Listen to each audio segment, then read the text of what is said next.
Hi, everyone. My name is Kareen Heck. I'm so happy that you guys are joining us for our June masterclass. I cannot believe it's June already, and it's almost July. Um, my special guest is Courtney Champagne. So welcome, Courtney, to Details University Live. We're so happy to have you here.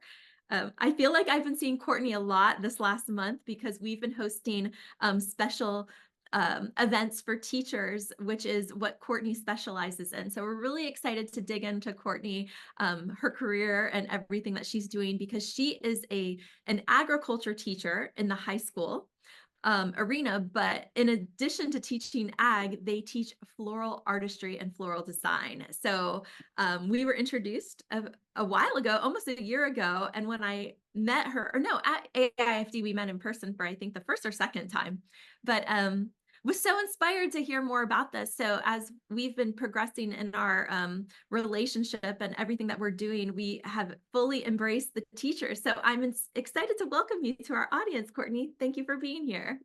Well, thank you for having me. Thanks for supporting teachers. That's what we're all here for, to hear about floral design in high schools. So I'm excited to share just a little bit what goes on in the classroom.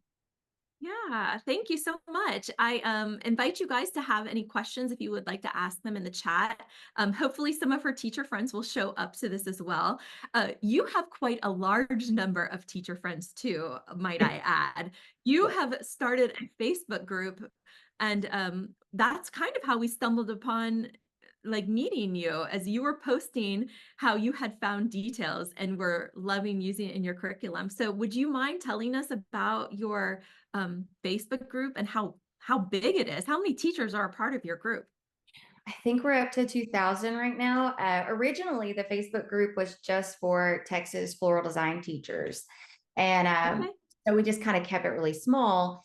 And then here and there, like I would see, because I somehow managed to become an admin. I don't know how that happened. It just happened. And so I saw all these like people, like when there was ag teaching conferences or something, I would see like, Mm. all Kentucky had their conference, because then all of a sudden they'd start hitting up our Facebook, and I would let some people in just to kind of see, like, test the waters. And then I realized that this was actually a resource that we had in Texas that they needed in other states. So we changed the name completely. And now it is Floral Design Teachers of America. And we let anyone in that is education based. So anyone like a software company, wholesalers, anybody wanting to communicate and help with education, they're allowed into our Facebook group, and it is continuing to grow. And I'm sure after this, it will grow even more, which is very exciting because it's just Yeah. one more way or one more resource that floral design teachers have. Yeah, that's wonderful. You know, I always have education is like at the spearhead of everything we do, and I think in my like previous life, I wanted to be a high school teacher. Like this was right in my realm, not like early elementary or middle school. It was high school, and I had such a tremendous my high school teachers had such a tremendous influence on my life is like I wanted to be like them. But, you know, some of the things weren't exactly in line and I found my way into floral design and the rest is history, as they say. But how incredible would that have been as a student to be able to take these floral design classes? Like I would have been all over it. So can you talk about the student, the class size and how many students you teach on the everyday? So I teach about 100 students. I have two different, we call them preps, or actually three preps. So I have basic floral design students, and then I have advanced floral design students, and then I have practicum floral design students. Advanced and practicum can kind of run hand in hand, but practicum's a little bit different because kind of like work learning programs that are in high school where they could leave and go work at, Sonic or whatever it may be, they could do the same thing with a florist. They would just go through me instead of the work program teacher.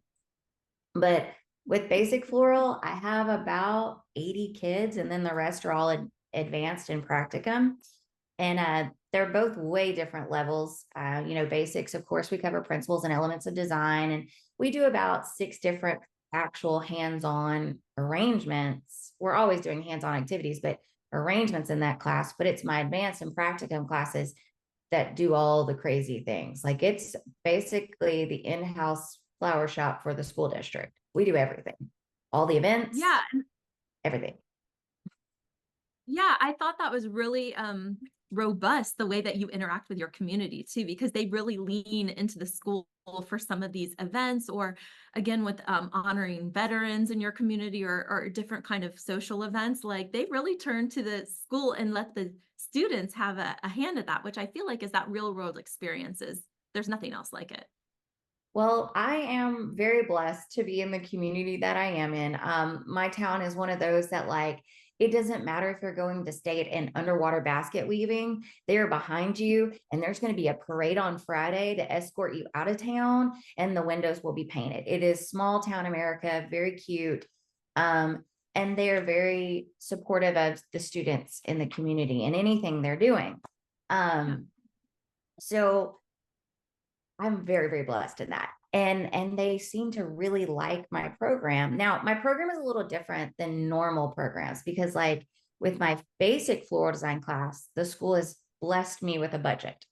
But with my advanced class, because when I came Mm, after a year or two of being there, I said, hey, look, I got kids that want to come back into my classroom because they really enjoyed basic floral. They want advanced floral. They said, well, we don't have money in the budget for that. You're going to have to figure that out. mhm. Said, okay. So I had heard of a teacher somewhere else in Texas doing subscriptions. And so other teachers would buy into their subscription program and they would get a monthly flower arrangement. So that way I'm able to get more flowers into these advanced students' hands. So my teachers bought into my little program and they've supported it ever since. And then it kind of grew from just doing that to then organizations on campus would ask us to do prom or homecoming, and we started running it like a business. Matter of fact, the first event we did was for our education foundation, and I just took them the invoice for the flowers and I said, here you go, because I didn't expect anything, I didn't want to make a profit. And they gave me the invoice back and they said, no, you need to write us an invoice. And I said, what do you mean? This is the invoice for the flowers. I said, no, no, you need to turn a profit for your classroom. We need to teach these kids a business skill. So that's how the Tiger Lily was born and how we started doing business in class. From what I understand is like you're really almost bringing in an income, an additional supplementary income for the school with these events, or helping them fundraise to put on different types of things like through these floral events that you're able to put on, and that the students are having the opportunity to create. Right. Is Um, is it's am I understanding that right? yeah, Yeah. we are, and it's great. It's great to have a conversation with kids to understand money because that is one of the things I know. I love watching all the memes on Facebook, and they're like Mm, taxes and checkbooks and whatever. That's not taught in classes. Well, I guarantee you it's taught in my class because we talk about profit loss and all kinds of stuff like in our yeah. classroom because we want our business to be successful. Like we pull up, I use QuickBooks in my class. We Right. have a subscription to it.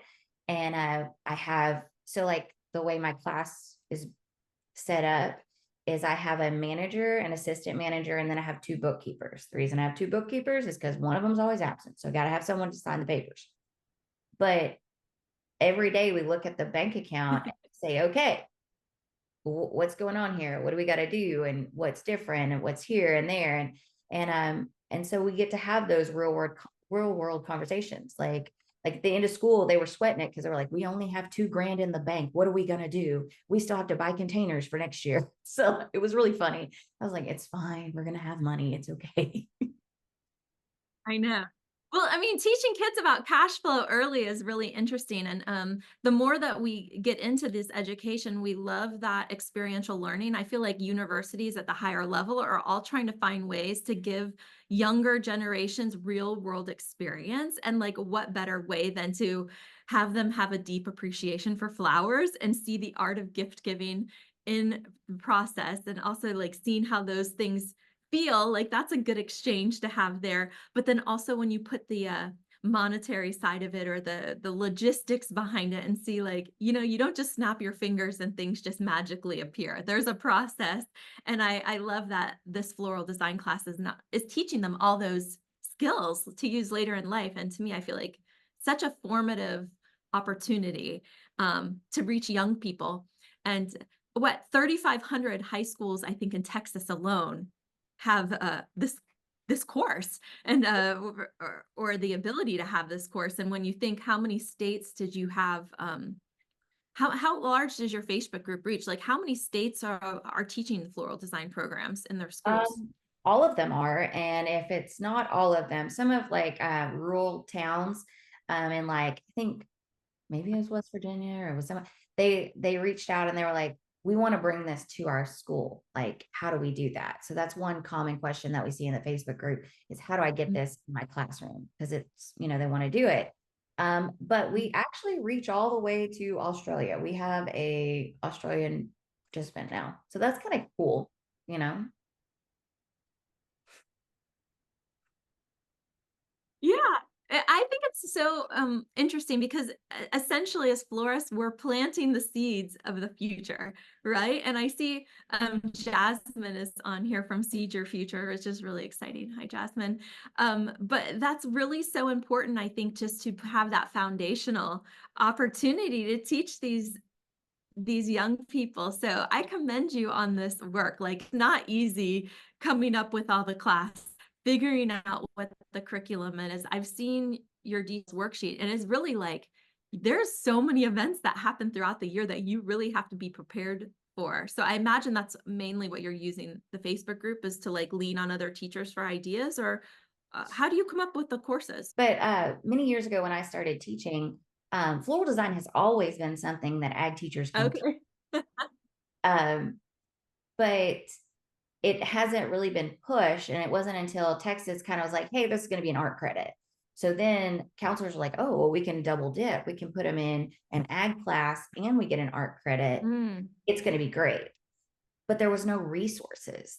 There was like a few here and there, but it wasn't like anything that was up to date.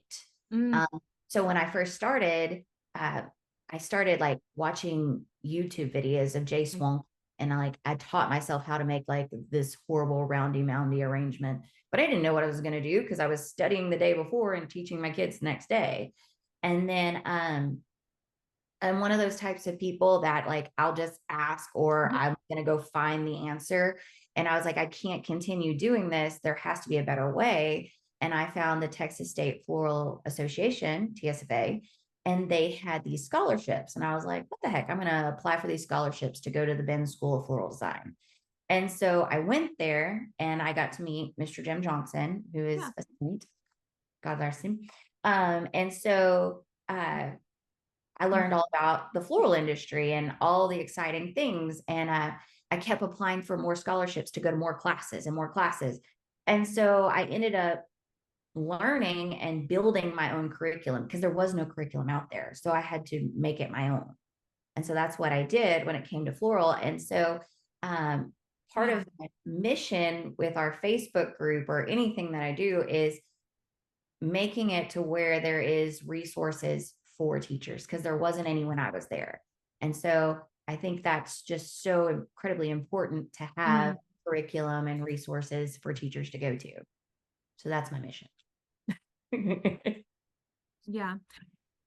How many years is it too? I should have jumped at the beginning and asked you, how Oh, long have you been teaching floral design I've been teaching in for 15 years in Texas. I've taught at three separate schools. Each school I started a floral program in each one. Um, but wonderful. yeah, so I've rebuilt them and I know how to go from the ground up. Um, Yeah.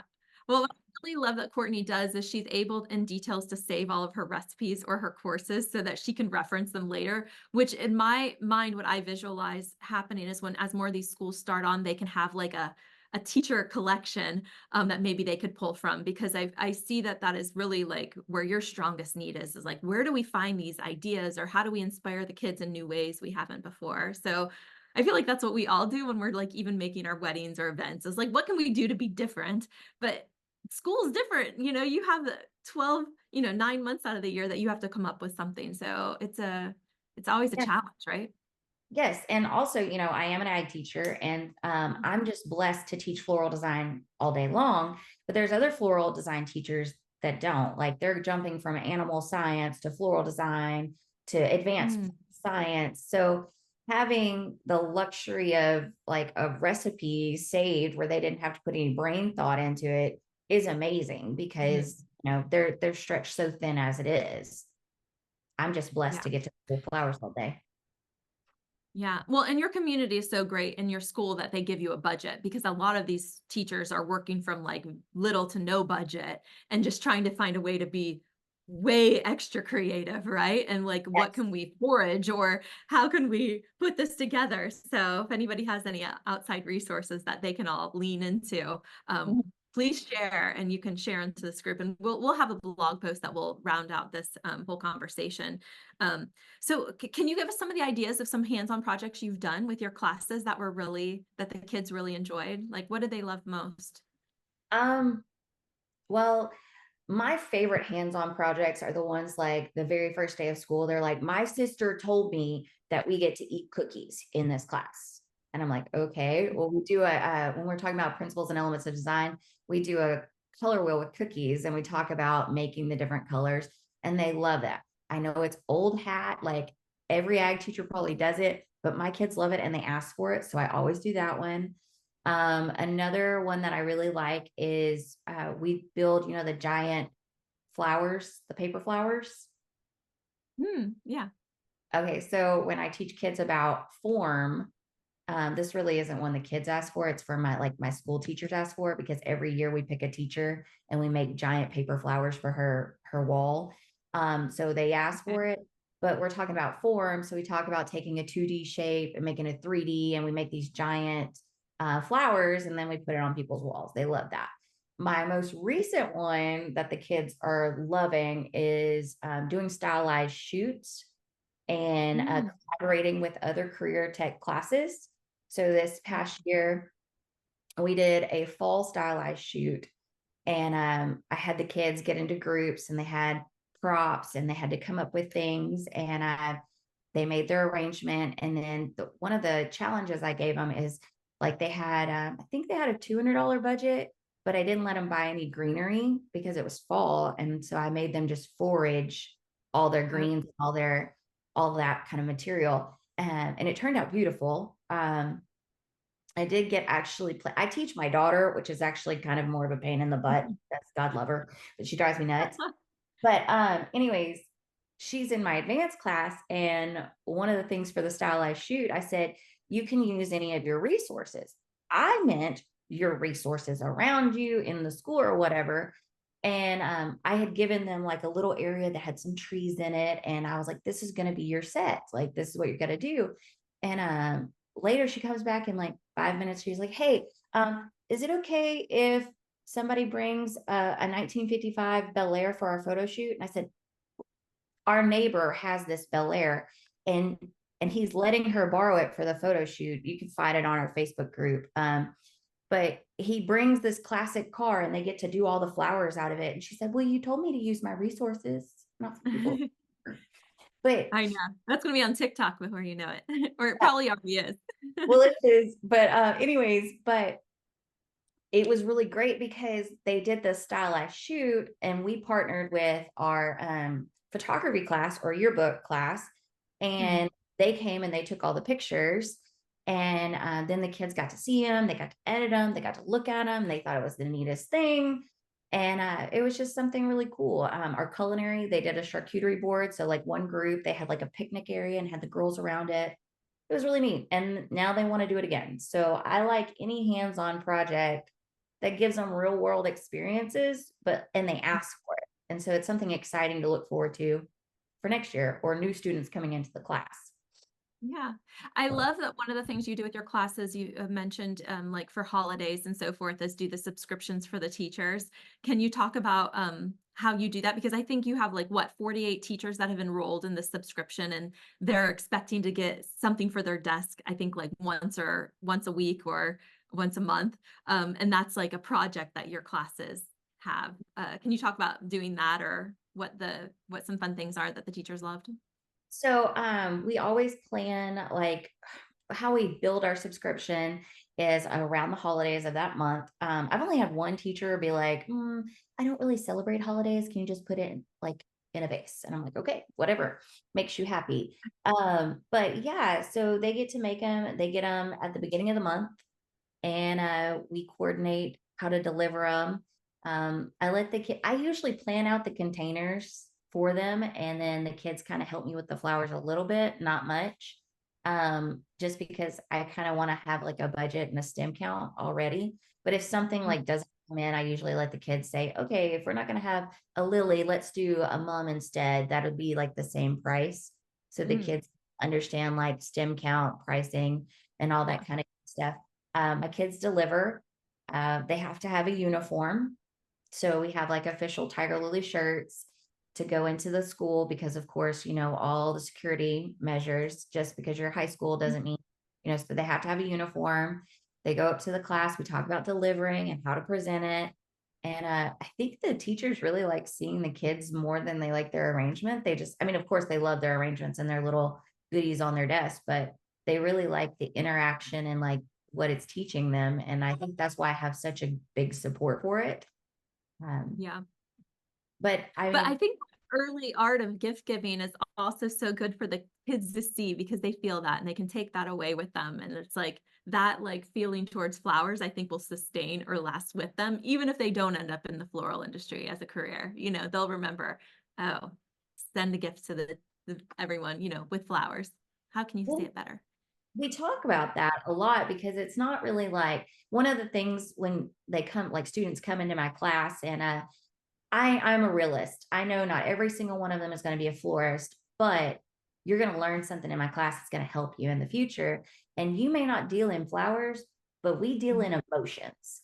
And just because you give someone flowers, they're going to know that it's going to resonate with them in a different way, And so we Yeah. talk about the class about dealing in emotions rather than just dealing in flowers. One time we had a flower, we were doing a delivery and there was some kind of rose in it. I don't think they make this variety of roses anymore. I haven't seen it, but it's like a fire and ice rose. And apparently in the 90s or whatever, it was like really, really popular. Okay. And so we put this rose in this arrangement, and all the women were, that was in my bridal bouquet. That was on this. That was, and like the kids came back to me because I just let them go because, I'm like, okay, go make your deliveries and then come back. So there's a lot of trust in that. And they came back and they're like, you don't know how many times we got stopped in the hallway and they were asking if this was fire and ice. They're like, what is Oh fire and yeah. ice? It was a rose that was pretty popular, and anything. They just thought that was so neat that, they drew that connection. I said, I told y'all we deal in emotions. We don't deal in Yeah. flowers, but emotions. One of the other thing that I teach my kids, like you may be upset and you may be stressed out, but why don't you come in here and make a bouquet and go give it to someone? It'll make you feel better. And so that's what they do. They're like, I'm mad today. I'm coming to make an arrangement. And it makes them feel Yeah. better. Give it to someone and they love it. That's amazing. I love to hear that. Um, so when you were teaching these students, your advanced students especially, like I saw a bunch of them at the AIFD convention last year, and they came around because we had this whole like speed dating where the companies would introduce their jobs or skills or what they did in the floral industry to these students. And it's something that's happened for the last several years, and I've always enjoyed being a part of it. But you brought students this last year. Can you tell me about that experience and what their takeaways were from the AIFD? Symposium? It was a great experience. Actually, a little backstory. I've applied. It's an AIFD scholarship. So any AI teachers listening, it's a Mhm. scholarship. It's called Bring the FFA to Symposium, and you apply. Mm. There's some stipulations, but I have applied for it every single year, and I got denied. I was always the runner-up, never the bride, always the bridesmaid. Oh, And you can't win them all. not kidding. So anyways, we got the phone call last year that someone bailed and we were, chosen. And like I was screaming at the middle of a contest because I was so excited.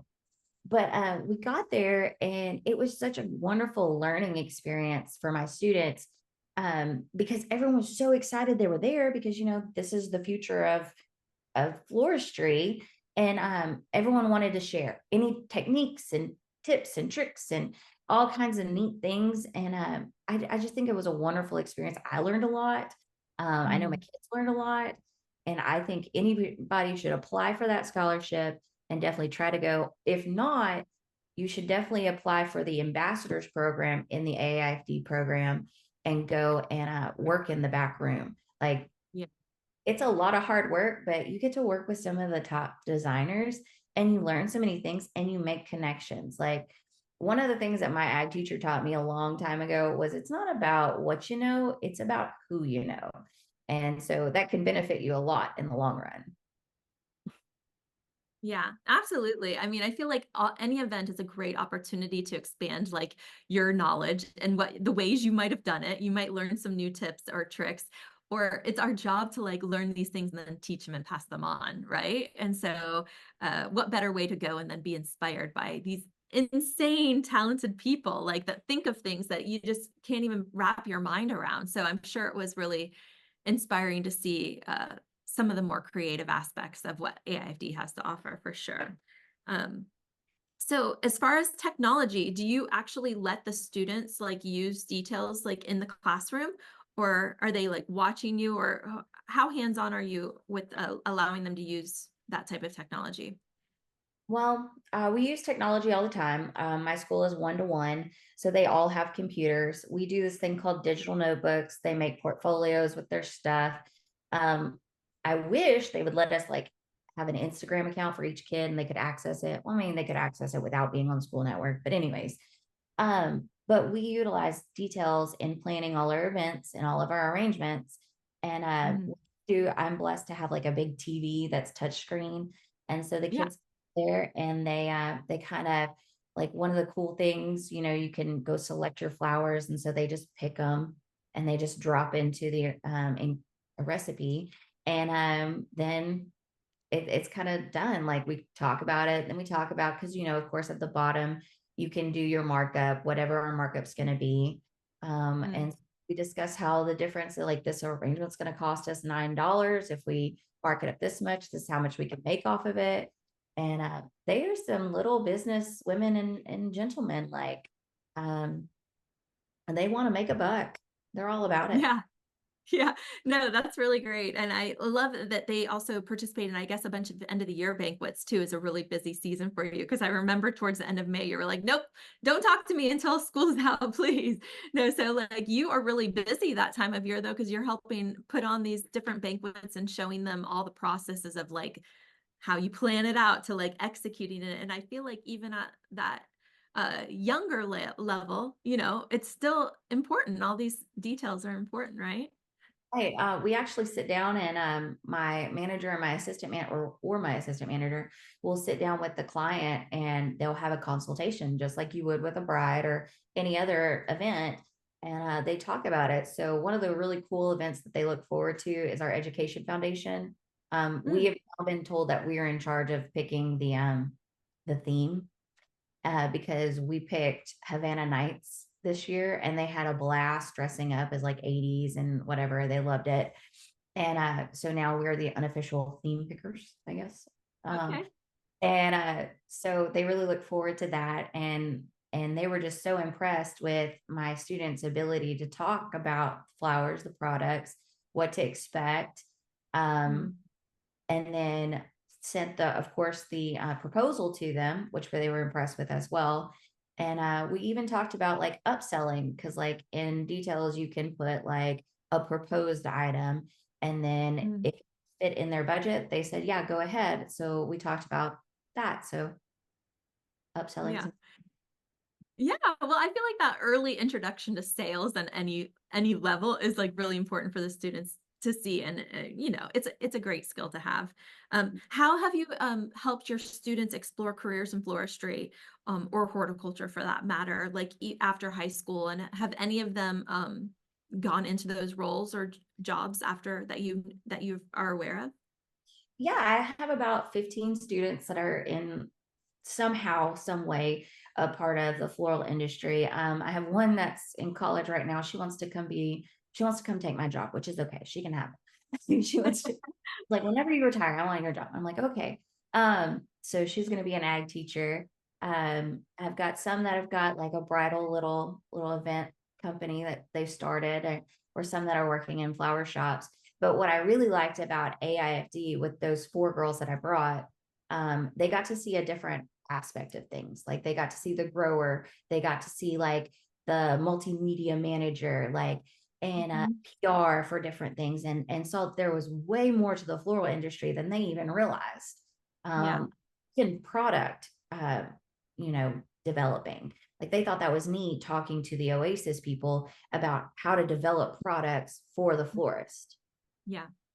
And so there's so much more that I don't even like, I barely, you know, brush off the dust off in my classroom because we're just talking about straight like floristry, not Yeah. just the other side.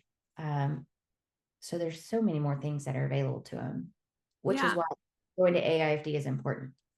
I absolutely agree. And I can't help, and when I was introduced to the industry, it is so much bigger than you even realize, like all the different hands that go into creating a product or the botany behind breeding a product. And I think that everybody, when they start hearing all of those technical aspects, is just so really overwhelmed by the information, the amount of work that it takes just to grow one flower, and then how it's used afterwards. So I think people have a much bigger, broader view of what the floral industry is if they understand the depth of it. So I feel like it's really great that you're having this opportunity to tell so many young people and hopefully inspire them and to purchasing more plants and flowers as they move through like life, right?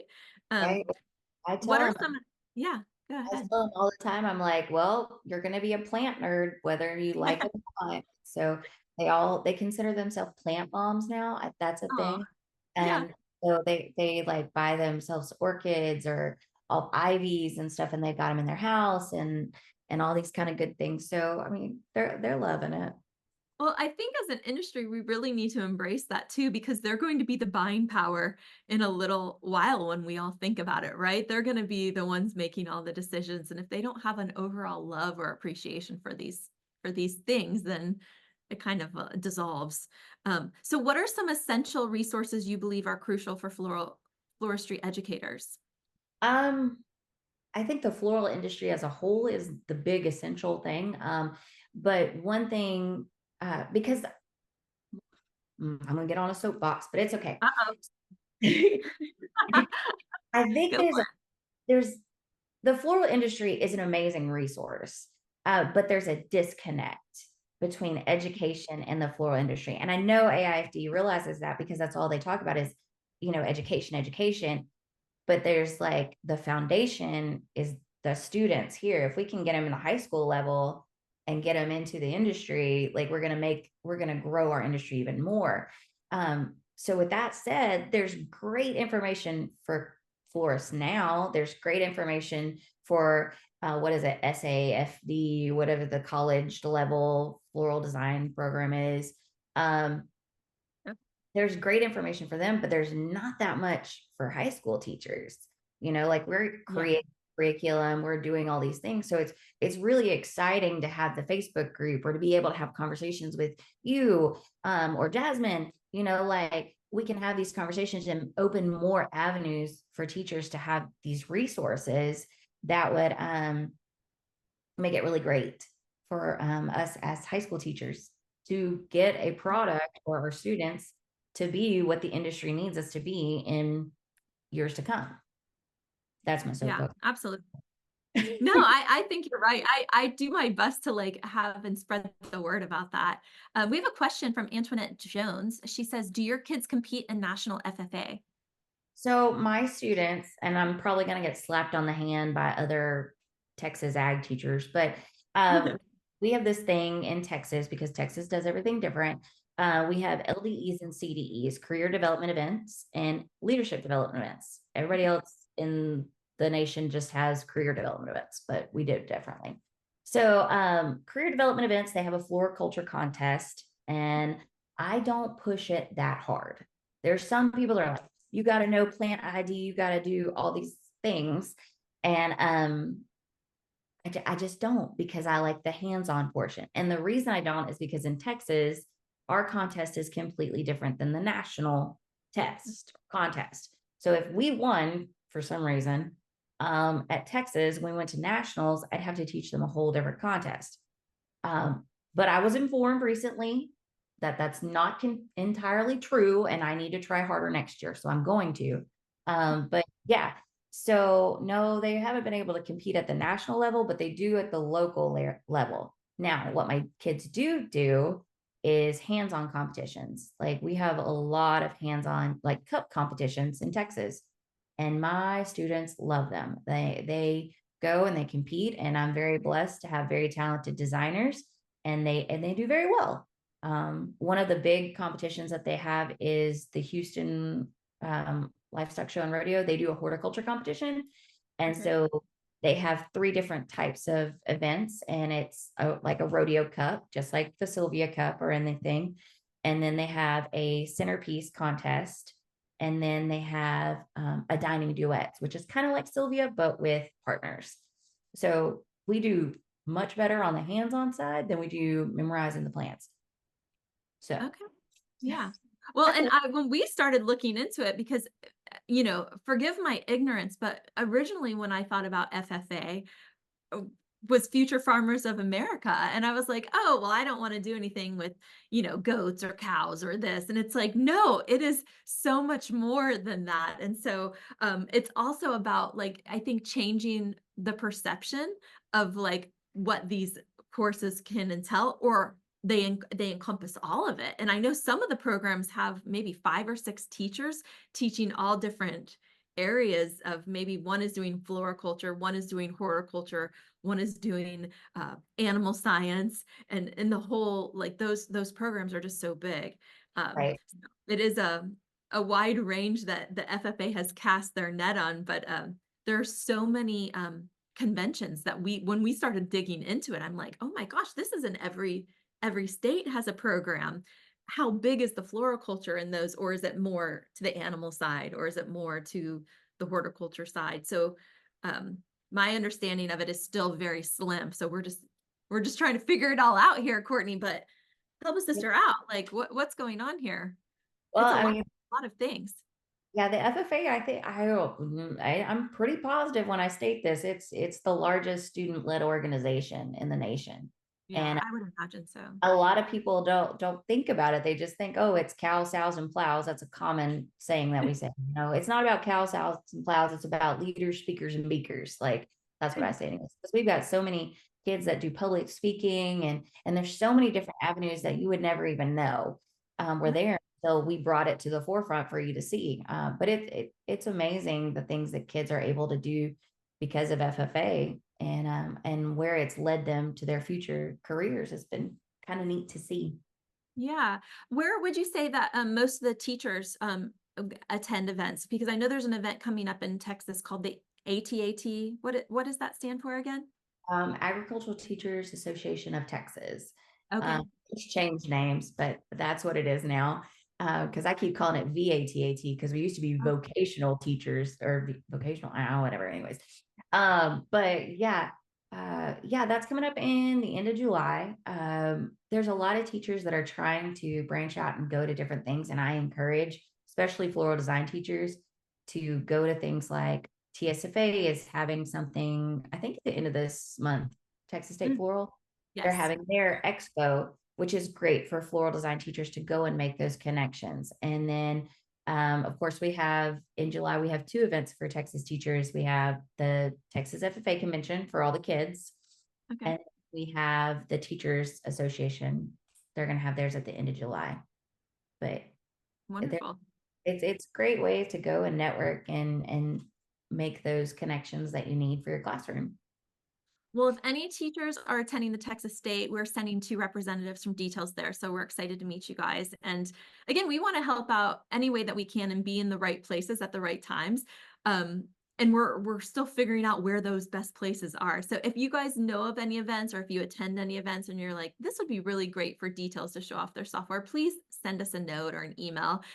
Or be like Courtney and like blast it on the internet and say like, hey, Details, because I'm always getting tagged by you, and we really appreciate the the loud broadcast you've brought to and the attention to the way our service can help teachers. It was really an unknown, but very the right kind of puzzle piece for us, to see where we fit in that avenue. And I got young people and I love teaching, so I'm all about it. Well, and Um, one of the things that for me was, like I said, when I first started out, there was no resources, and lesson planning is difficult enough. And so this was just one more easy step for me. And so that's why I'm such a big proponent for this program, is because I'm like, hey, if you just take the time, it will save your sanity. Yeah. Well, and you're a bit of an overachiever too, though, if you don't mind me tooting your horn. You Okay. have a special retreat that I now hosted in your second, I think your second round, but it's called Cultivated Blooms. Can you tell us more about this? And it just happened, I think like a week or so ago. Yeah. So Cultivated Blooms is a project of mine. I originally started it because I went to Inspired Design with Ace and Patience about 2 years before I even did mine. But I was like, this is such a wonderful thing for florists. This would be a great thing for teachers, because one of the things we experience is burnout. Like, we're always going and going and going. And that's why I call it my retreat, is because we're able to go and design and learn things for the classroom, but get to design as artists. Because one of the things, again, here's a soapbox, I think teachers are in this mindset of, I'm just a teacher. And Mhm. you're not just a teacher, you're an artist too. You just happen to teach in a high school, but you are a floral design artist. And if we start thinking or valuing our self-worth a little bit more, then I think it would stop the burnout. And so that's part of my mission at my Cultivated Blooms retreat, is to teach these teachers that you are an artist, and here is you a canvas, and you can create unapologetically here.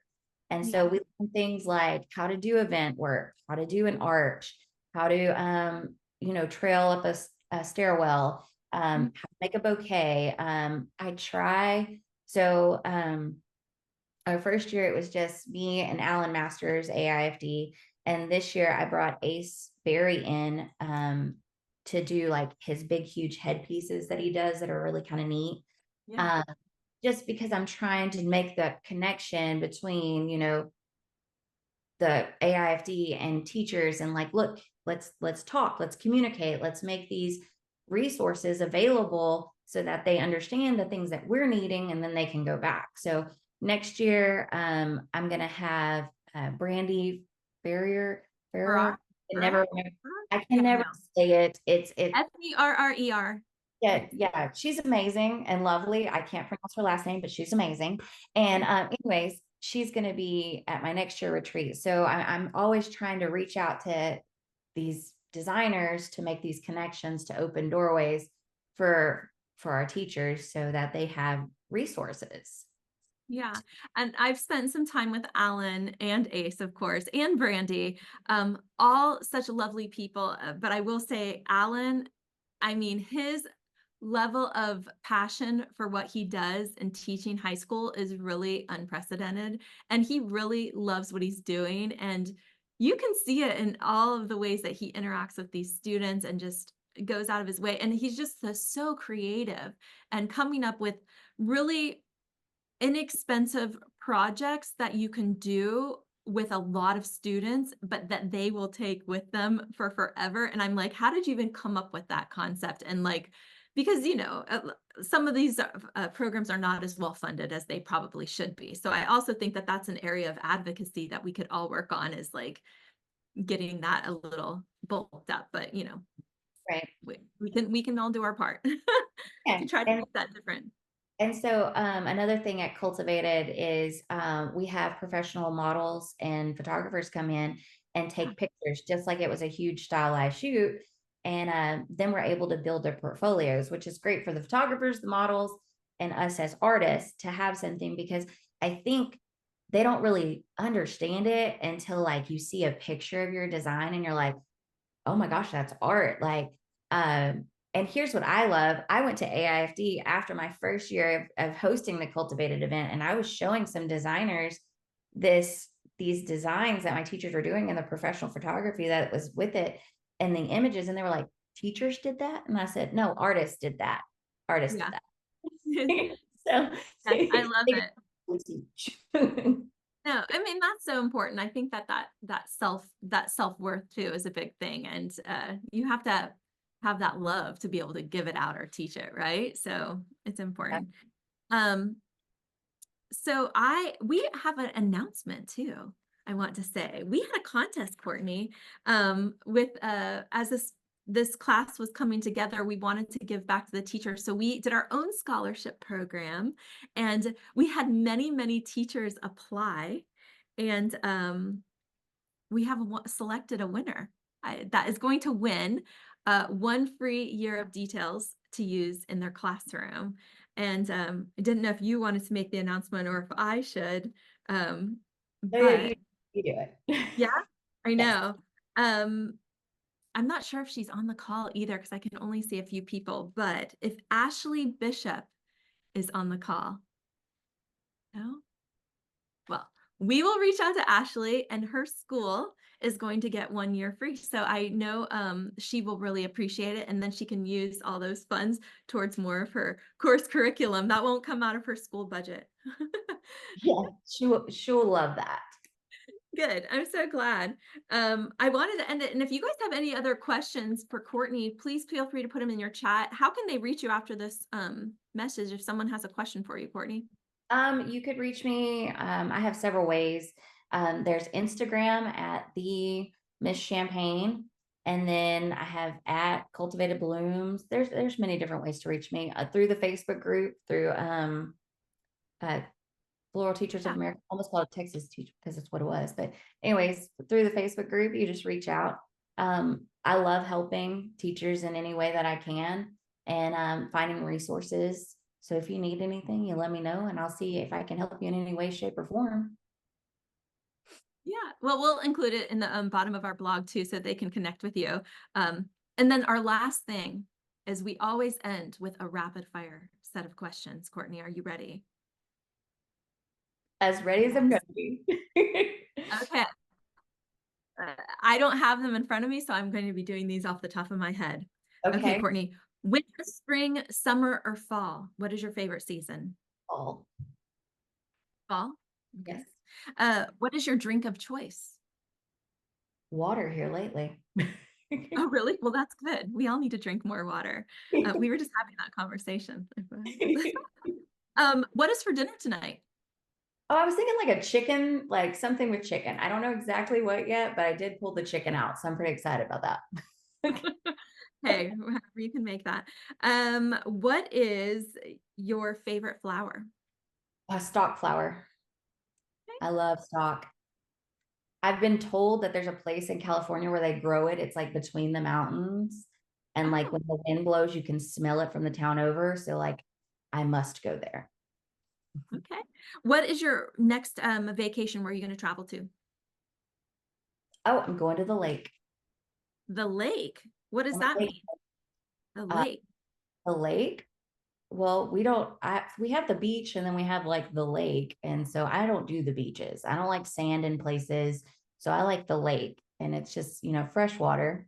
I don't have to worry about salt water. I don't like Okay. that. No crocodiles, no alligators. Oh, No. there's alligators, but All right. I know here in Florida, you got to be mindful. What is your favorite dance move? And if you can show us. I like to do the Q-tip to embarrass the kids, like when the music comes on, or I like to do the shopping cart, and whatever embarrasses the kids or my daughter, that's what I prefer. I love that. And what else? What are the other questions? I don't know that they've missed them on my list. And oh, what is your favorite um word in another language? Oh, Mira. So when I'm talking to my kids in class, I'm like, Mira me, Mira. So look at me, look at me. And of Okay. course, that's second what's she saying? I said, we're cross curricular here. So, Yeah, right. We cover all our bases. yeah. Well, and what is the best reaction to people get to your last name, which is Champagne, which is how do you get blessed with a good last name like that? Because it's very, I wish my last name was Champagne. Will you adopt me? Sure, come on. Yeah, a lot of people are like, champagne, just the greatest name. I said, or I love that name. And I was like, well, thanks. I love the man that gave it to me. And so Oh it's just, yeah. but when I introduce myself to people, there's two ways sometimes if I'm in an adult company or kids. Usually with kids or parents, I'm like, I teach floral design. Nothing goes better with roses than champagne. Makes sense. Or Yeah. I got really like nervous in a group of other florists at one point. I was like, hi, my name's Courtney Champagne, not a stripper. And so like actually that's how they know me now. And they always walk up to me and say, hey, Courtney Champagne, not a stripper. And so anyways, that's just a funny little side note. Well, we have things that ring please ring bell for champagne. So when I get off this call with you, I'm going to be ringing it off Oh the yeah. had a great call. Thank you so much for sharing your afternoon with us, and we look forward to seeing more of what you're going to create and introducing ourselves to more of your students. And we just love you so much for everything that you're giving to the industry and of yourself. And thank you for being a part of this big, beautiful industry. Well, thank you for having me. And I just can't wait for the future and any other avenues that this may open up for me. Ah, I love that. Thank you guys for tuning in and make it a great rest of the month. Thank you.